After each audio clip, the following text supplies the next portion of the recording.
It's July 10th, 2023. Um, I'm watching the CBS from this morning. Um, they had on an alleged claim, because I can't verify any of this. It's their form of storytelling. Um, because in my lifetime and in my parents' lifetime, these events never happened. But it's something that these storytellers are actively doing and promoting inside the United States of America. And I don't know why. And I don't know what allows such things. Um, I should also mention that I've been harmed by several different ways um, while I've been in New York. And while this is going on, not only here, but throughout the territory, which is a problem, especially since they're teaching this hate. They're passing forward hate. They're teaching hate. They're storytelling in a way where it's like they're somehow victims. And I'm like, here's the thing. From, like, if I think of it as there's 5 founding fathers on the federal love note system that's being circulated throughout my entire life and my parents' entire lifetime in this area. Um, and they're telling this story like they were enslaved in Africa and brought over here. And I'm like, right, yeah, except in my lifetime of what I've been what I've observed is that your kind has like fought tooth and nail to get, and like, even though like Texas says no, you can't come over, they send themselves via ship. I mean, I see traffickers, I see pirates, I see smugglers. That's what I hear from. But now they're here, next generation, and they're trying to tell a story that they were here and they were enslaved in Africa and brought over. And I'm like, yeah, here's the thing. First of all, my people never stepped foot in Africa. My people are European, so on that.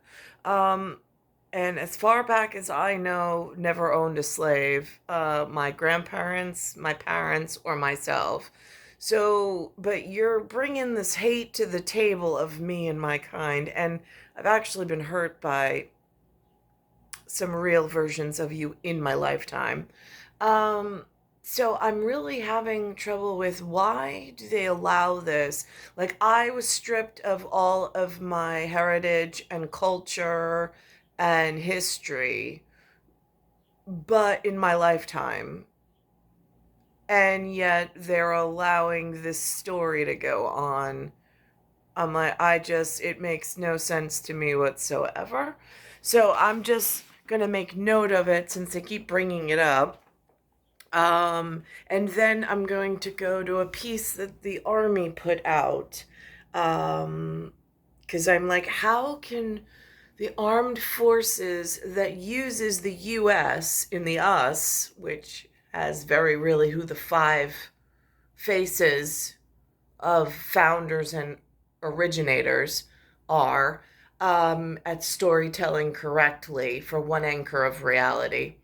And then there's this U.S. Army image that they're putting up there. First they say it's American, then it goes through, and I'm like, that does not look North American, where I was like, that looks very Central or South American, but they're using this U.S. for recruiting and reinforcements and reserves, and then they're saying only 1 out of 4 is even able for like the mental test. And I'm just like,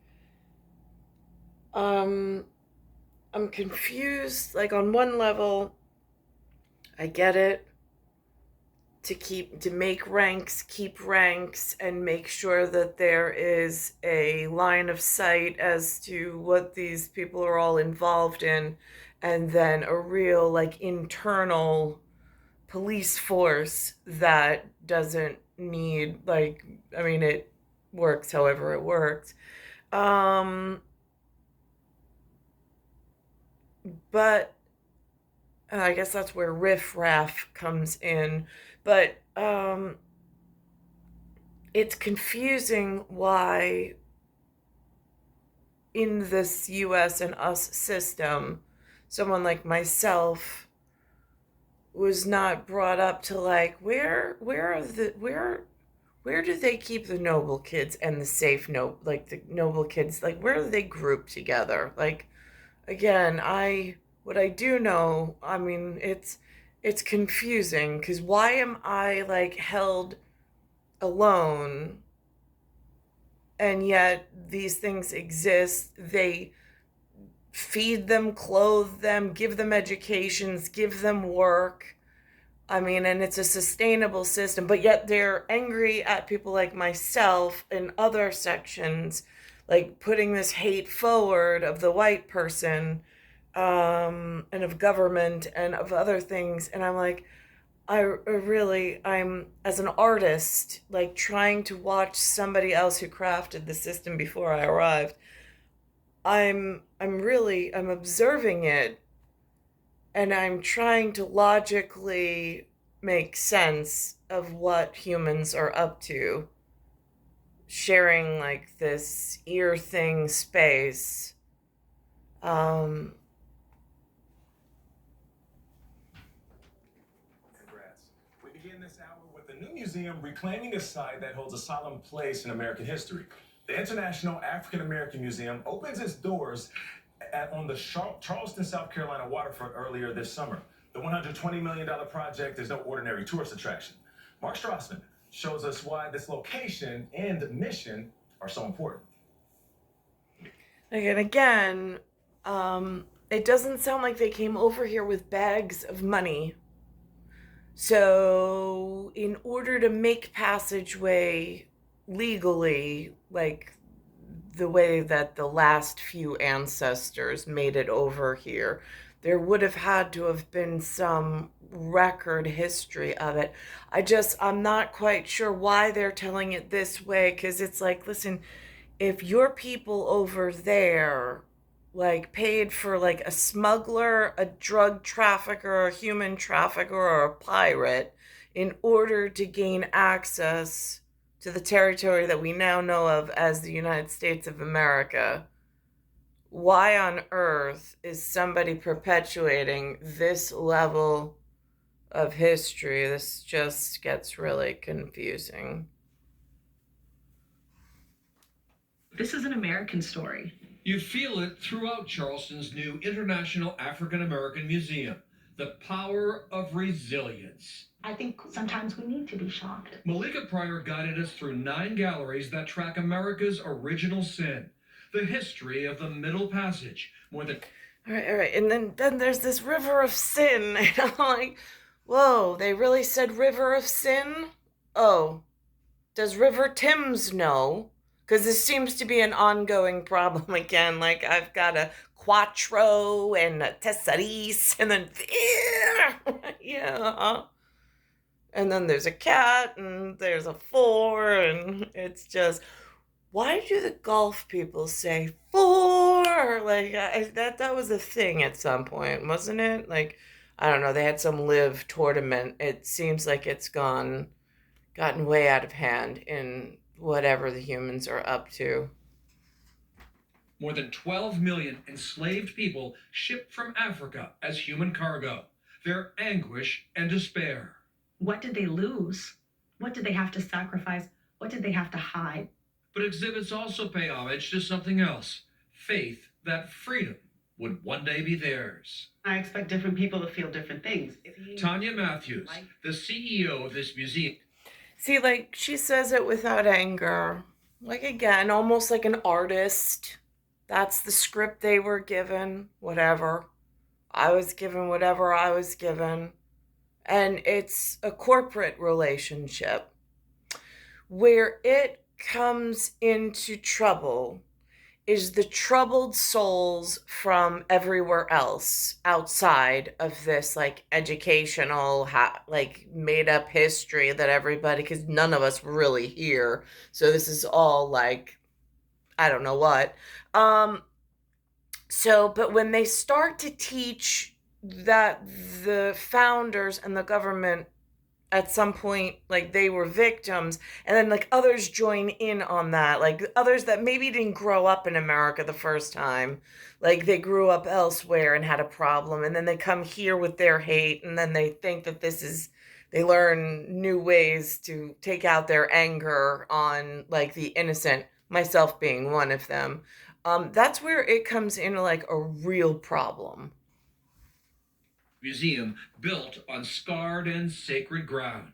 Gadsden's Wharf, the arrival point for nearly half of all enslaved Africans shipped to the U.S. We were able to find this outline of what had been a building, and again, I'm just believe saying, that like it was in modern day, I've seen them try to smuggle themselves around the U.S. Coast Guard and make it over in like dinghies and little boats.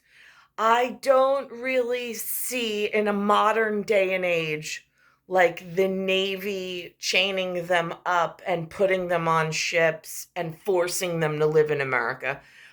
In my grandfather's generation, my generation, and in my parents' generation, that never happened. Same thing with from like a South America, Latino and Central American point of view. Like that in my lifetime never happened.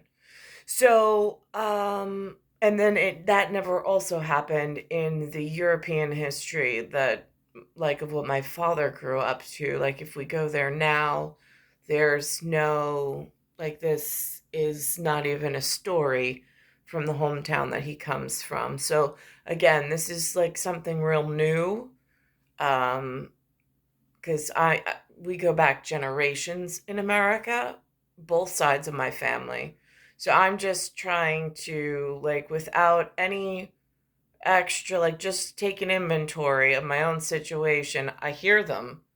I've had people come up to me and be very angry about their version of history, and it's always misplaced. I'm always like, did I do something to you directly? Because like you're saying it was your ancestors.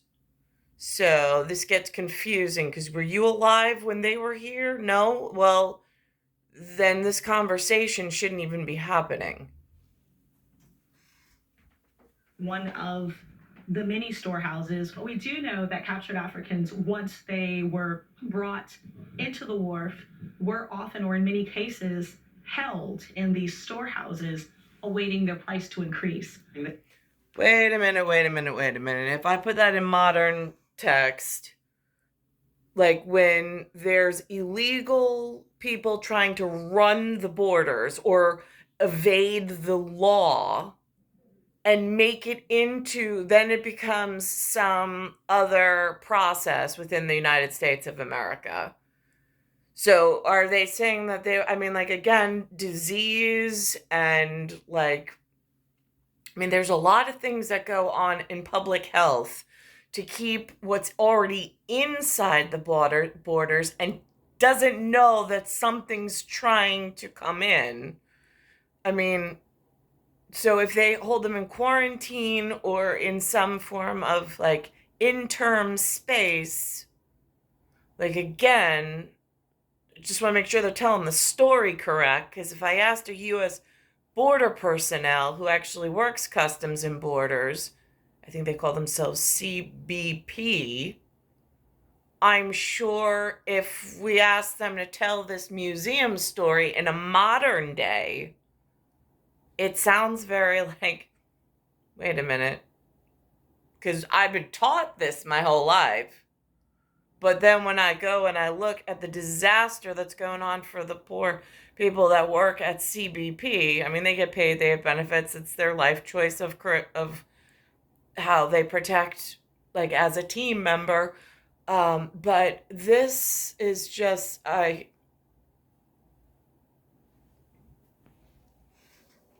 This is a site of trauma, but look who's standing here now. That's what makes it a site of joy and triumph. You're going to walk in this space and you are going to engage, and what it means to you is going to be transformational. By design, you feel all that. It's not a museum about slavery, but a monument to freedom. So this entire thing tells me a whole lot about how complicated my past has been.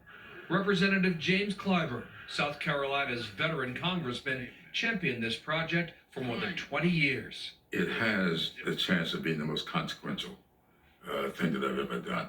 You see this with pride as a legacy project. No question about that. An American legacy, the intersection of trauma and triumph. For CBS Mornings, Mark Strassman in Charleston, South Carolina. Hot.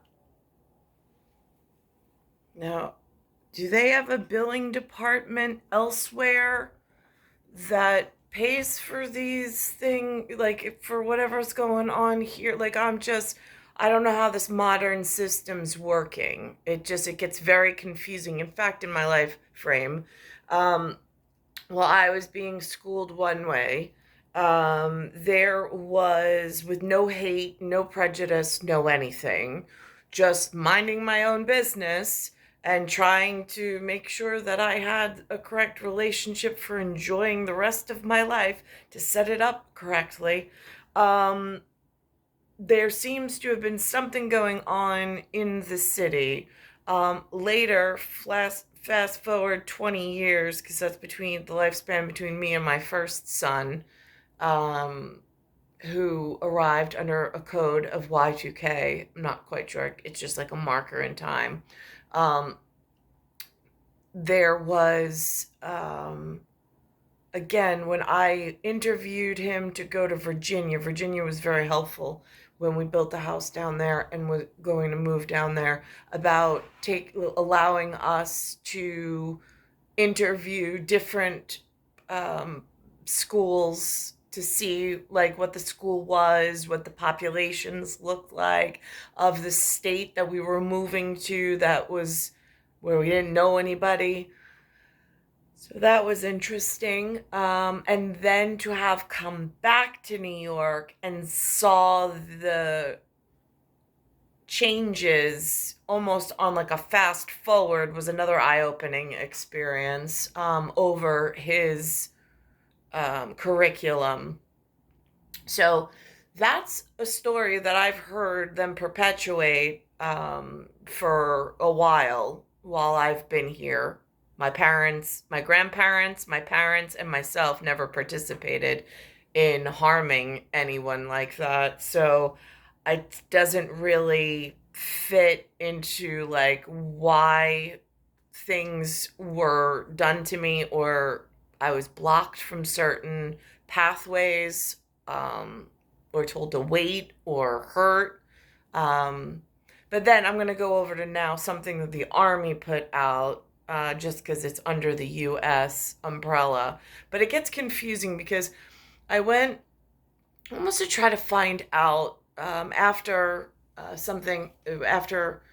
got hurt in Patchogue again, and then was sent to the city to live with my parents.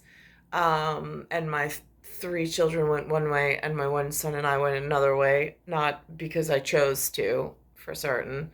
But it was on the door of, it was Air Force recruitment and Army recruitment. I went in just to speak to the Army guys, because I don't know them. I don't know anything about them. My grandfather was at one point part of them, but then died before I even arrived or even was born. So hell if I know on that. So I just wanted to go in there to see, like, how did they find their way, like that kind of thing. And again, it was confusing, and then I wound up leaving. But on the door, it had a recruitment poster with a figure. I referenced it at a DIS. I didn't know what other 3 letters in alphabet soup to mention. It's just a record in the system of now, why are they, because it said that that's the future of the U.S. Army. And I was like, wait a minute. What? That's not even one of the founding five fathers in the monetary system here on these lands in the United States of America. Why would they have this DIS figure or potential DIS figure, which I think pronounces disfigure, on the recruiting poster saying that that's the future of tomorrow for the U.S.? I'm like, it doesn't even look like the founding five. So that gets confusing. Then coming in towards Bayside in Queens, their National Guard doesn't even look like a nation that any of the five founding fathers on our monetary system could have even have come from, like plausibly. It looked something complete, and I'm like, why are they recruiting for that nation, whatever it might be, because I don't know what version of alien it is. And then that gets confusing, but here we are. Now this, the Army part, was put up CBS Saturday morning's E26. CBS Saturday morning. We begin this half hour with America's all-volunteer military. It served the nation for more than 5 decades, but now recruiting is a growing problem. Not because of a lack of interest, but because too many potential recruits fall short of current military standards. Though some say it's those standards that actually need to change. Correspondent David Martin has the story. Not everybody gets to meet the boss their first day on the job. Raise your right hand and repeat after me. But these brand new members of the armed forces got to meet Secretary of Defense Lloyd Austin as he marked a major milestone. But 50 years ago this week, the United States stopped drafting citizens into service and turned instead to an all-volunteer force. It was created at the end of the Vietnam War to replace the widely unpopular draft. But former Secretary of Defense Mark Esper says the all-volunteer force is showing its age. Now, are these considered reservists? Like, what's the difference between serving and re-serve? The all-volunteer force is on a long, slow decline due to a number of demographic and cultural trends that need to be arrested, or else we will find ourselves in a tough situation years down the road. According to Pentagon statistics, only 1 in 4 young Americans meets the mental and physical requirements to join. Lower your heels down to the ground. Making it increasingly difficult for the military to find enough volunteers to fill the ranks. Now, it frightens me, the fact of, I know what's on the monetary system, and I'll go get whatever sample I have just to keep straight with the flag, but it almost looks to me like, I know I've found by accident in the Atlas Mountains section of Continental whatever Drift, they have something that they refer to as a Biafra state. I found that by accident. It almost looks like if smugglers, pirates, or whatever shuttled them and allowed them here, and then was starting up some kind of armed forces. Like, it gets, like, I don't know how this works, but the possibilities as to how it looks is frightening. I'm not a part of it.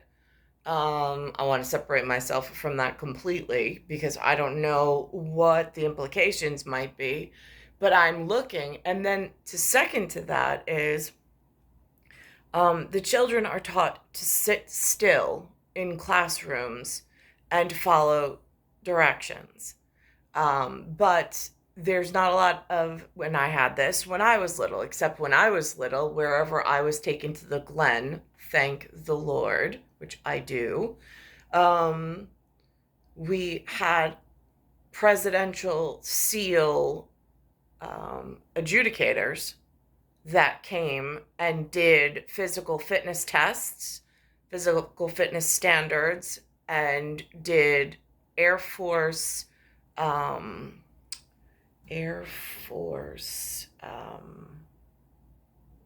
like to make sure that we didn't have scoliosis or one of those, that we were in good working order for physicalness. So that's why I see some of the population. I'm noting some of the environmental things and physical things that I'm now going through. I am not at a weight that I want to be, WEIGHT. And no matter how, I've been struggling, but it's almost these chemical balance of the food, the air, of the water, and then trying to counterbalance that. That's been a real struggle. I know I'm not the only one. I can see it as I walk out on the street. I can see it all over television. My mom did not suffer when she was younger. And when she was my age, she did not suffer as I did.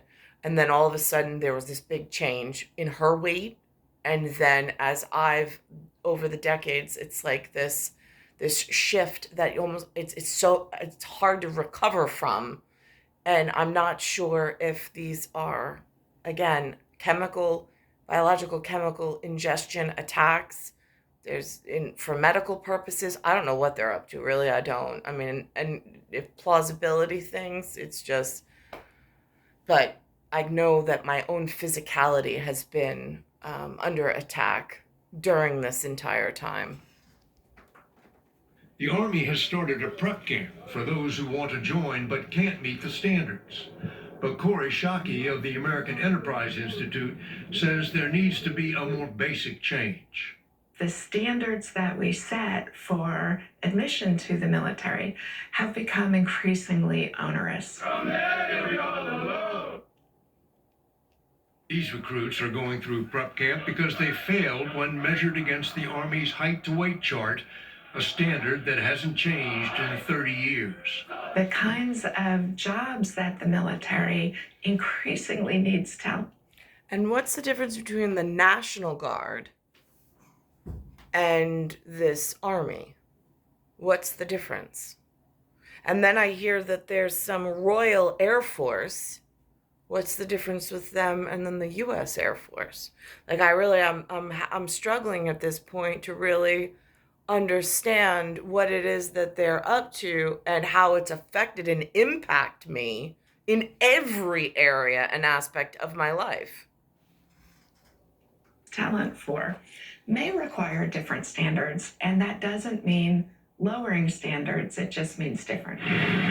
Defense Secretary Austin says today's all-volunteer force is the strongest military in human history. To keep it that way, he will have to welcome about 190,000 recruits into the military each year. For CBS Saturday Morning, David Martin, The Pentagon. You don't want to lower standards as far as you want to be able to. Yeah, my first reaction was standards should be high. But does height and weight matter if you can do the job? Right, flat feet, for example. I know plenty of people who still know how to walk and run and get the job done to get from point A to point B. So I thought that's why when she made that point, she said it doesn't mean lowering the standards. Right, just different standards. Keep watching that. We have a lot more news for. On the same CBS episode, they also have this picture of the International Space Station. And they have something on about Caltech, which again, these are not household words for me. Like when I was growing up, 3 Glen Way to be specific, there was no talks of this at all. No MIT, no Caltech, no any, like I only recently learned what these things are. But in this piece of journalism, they have this microwave technology where they shoot a beam from different like possible points, and then it affects other energy points. Sometimes it sources it on, sometimes it sources it off. With this new high wave, microwave technology, whatever, I mean, like, again, if I sit here and fathom the possibilities, I could draw conclusions left and right, but I'm not at the moment. And so, but what is really interesting is the journalist at one point, there's actually something in the ceiling, and he puts his hand in between the microwave and the flying device, and then it drops from the sky because contact was lost in this invisible science field. So even though I have not gone to school for these things, I can conceptualize them. I've been able to do that since my birth. And then and then inference for whatever.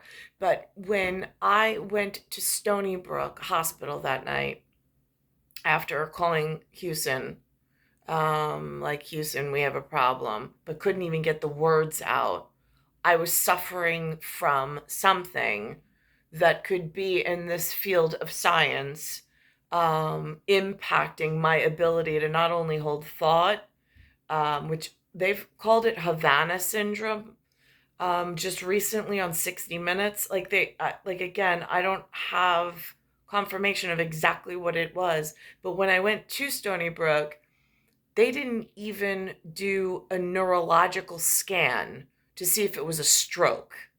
They just wrapped me in a blanket, put me in the corner, like in a bed, and they sent me a endocrinologist. I wasn't on any drugs. I wasn't drinking, none of that. And then they didn't even go through the standard level of care. If they're going to admit me as a psych patient, psychological disturbance, which is what I think they put me in for, they didn't even do a neurological exam or anything along. So again, as far as malpractice goes, I don't really know, like, where does one find a lawyer for that level of neglect and abuse of a human?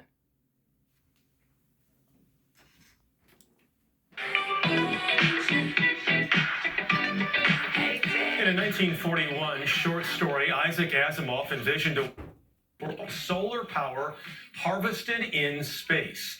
That science fiction dream came a little closer to reality earlier this year when scientists completed the first transmission of energy from space to Earth.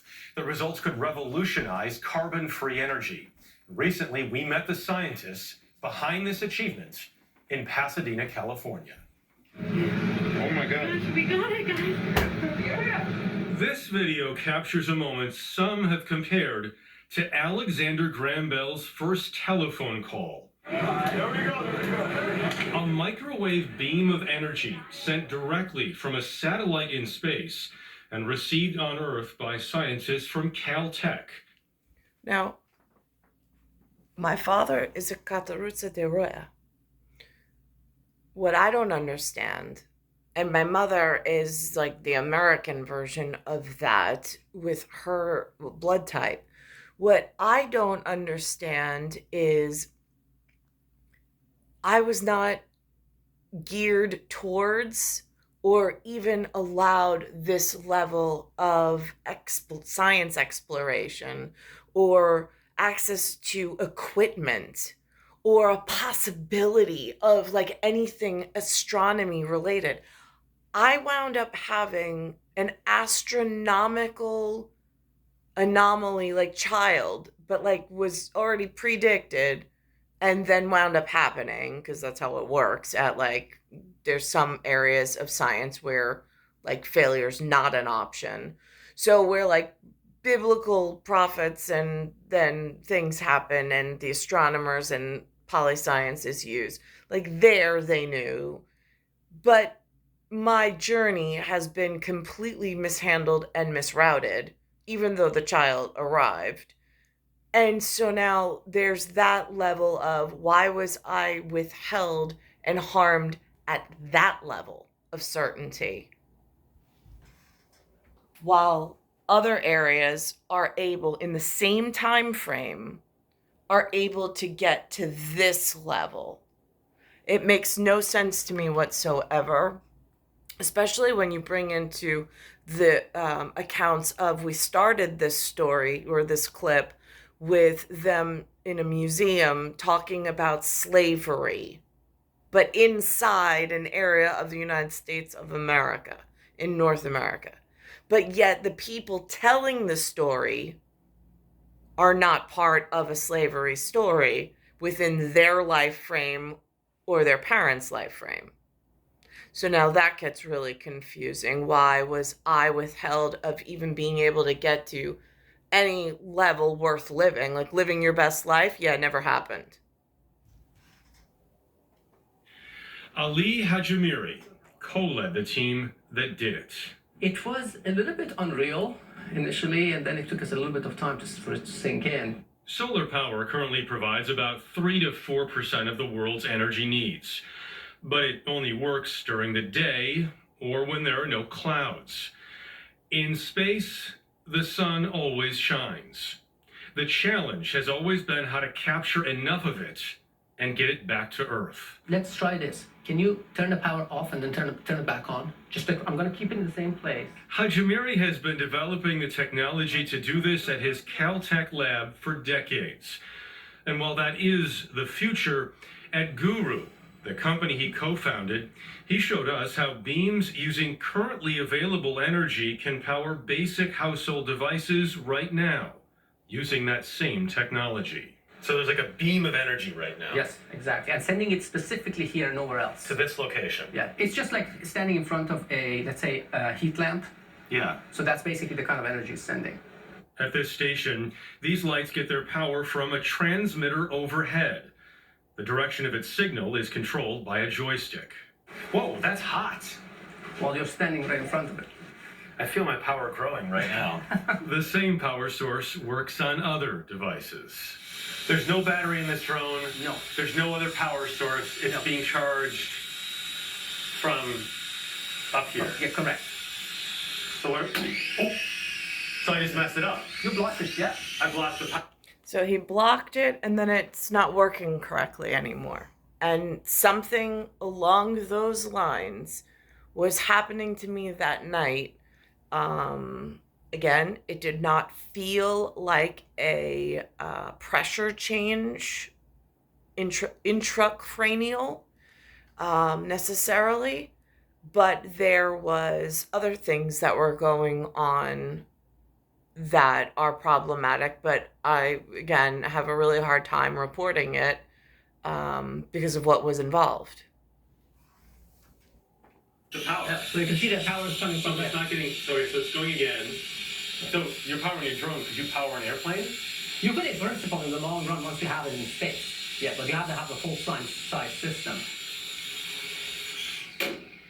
Sorry, I just need to do it one more time. But manipulation at that level, theoretically and in actuality, could impact a biological ability to compute, to logically process, to hold thought. I mean, there's a space between there and where I am now where, like, connection to memory, all sorts of things can be disconnected, and then it becomes a problem.